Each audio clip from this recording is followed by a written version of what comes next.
గాలి గట్టిగా వీచేసరికి అన్నీ వాడిపోయి రాలిపోతున్నాయంది. యజమాని మెరుపుకు ఆజ్ఞ ఇచ్చాడు. ఒక దెబ్బతో మెరుపు తీగ నేలను తాకి మైదానానికి మధ్యగా పెద్ద లోయను తయారు చేసింది. మైదానం అంతా బాధతో అల్లాడిపోయింది.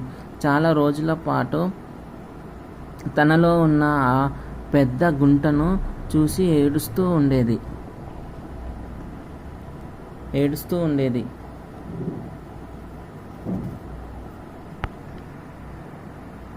అయితే ఆ గడియలోకి నదీ జలాలు పారినాయి.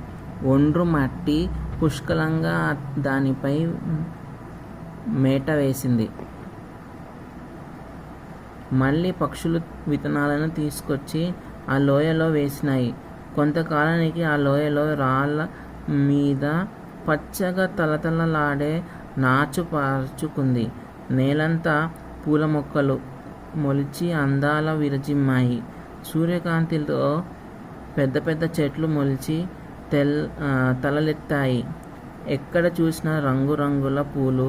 ఆ లోయ యజమానికి అత్యంత ప్రియమైనదై పోయింది. స్కై పైలట్ ఆ చిన్న పిల్లలకి బైబిల్ వాక్యం ఒకటి చదివి వినిపించాడు. ఆత్మఫలం ఏమనగా అంటే ఆత్మ పుష్పాలు ఏమిటంటే ప్రేమ, సంతోషం, సమాధానం, దీర్ఘశాంతం, దయాళుత్వం, మంచితనము, విశ్వాసము, సాత్వికము, ఆశ నిగ్రహము. వీటిలో కొన్ని లోయలోనే పూస్తాయి. లోయలో పూసేవేమిటి? గ్విన్ మెల్లగా అడిగింది. పైలట్ చెప్పాడు. దీర్ఘశాంతము, సాత్వికము, మంచితనము. మిగతావి కూడా మైదానం భూమిలో కనిపించిన లోయలో అయితే పుష్కలంగా పూసి పరిమళాన్ని దూరాన్ని వ్యాపింపజేస్తాయి. చాలాసేపు గ్వెన్ అలానే ఉండిపోయింది. ఆమె ఈ మాటలు అంటున్నప్పుడు ఆమె పెదాలు తీవ్రంగా వణికాయి. అయితే నా లోయలో పూలేమీ లేవు అని కఠినమైన శిలలే. అమ్మా గ్వెన్, త్వరలో నీ పూలన్నీ పూస్తాయి. నీ యజమాని వాటిని గమనిస్తాడు.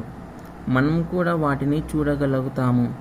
మీ జీవితాల్లో లోయలేమైనా తటస్థిస్తే గుర్తుంచుకోండి.